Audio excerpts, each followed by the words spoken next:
Once upon a time, in a lush valley ringed with blossoming trees and singing streams, there lived a little boy named Arav. Arav loved to play in the meadow near his home, chasing the fluttering butterflies and listening to the birds. But sometimes when the sun dipped behind the mountains and shadows lengthened, Arav felt a quiet sadness creep into his heart.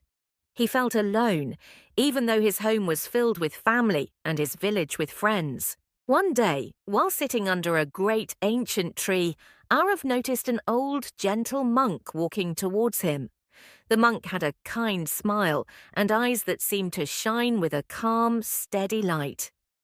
This was Siddhartha, known to many as the Buddha, a wise teacher who wandered the lands sharing his insights about life. Sensing the boy's loneliness, Buddha sat beside him on the soft grass. "Why do you sit so quietly by yourself, young friend?" he asked in a soft voice. Arav looked up, his eyes wide. "I feel alone," he confessed, "even when there's a lot of people around. It feels like no one really sees me." Buddha nodded thoughtfully, then picked up a fallen leaf and handed it to Arav. "Look at this leaf," he said. "It might seem alone now that it has fallen from its tree, but it is part of a much bigger world. It feeds the soil and gives life to tiny creatures. Even alone, it serves a great purpose." Arav held the leaf, his fingers tracing its veins. "Am I like the leaf?" he asked. "Yes, you are," Buddha smiled. "You might feel alone, but you are connected to everything around you. Your smiles and kindness ripple out and touch others, even if you don't notice."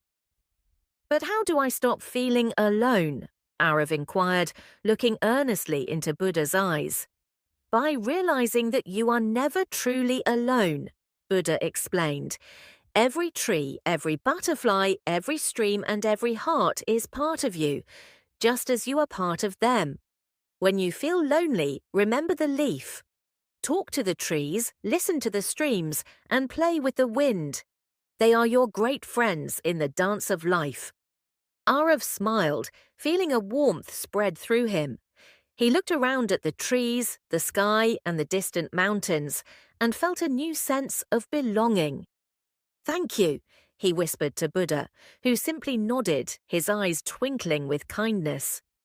From that day on, whenever Arav felt a pang of loneliness, he remembered the Buddha's words.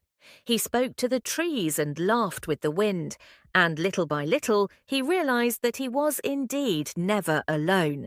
And so, through the wisdom of a kind teacher, a little boy learned that connection comes not just from being seen, but from seeing and embracing the world around him.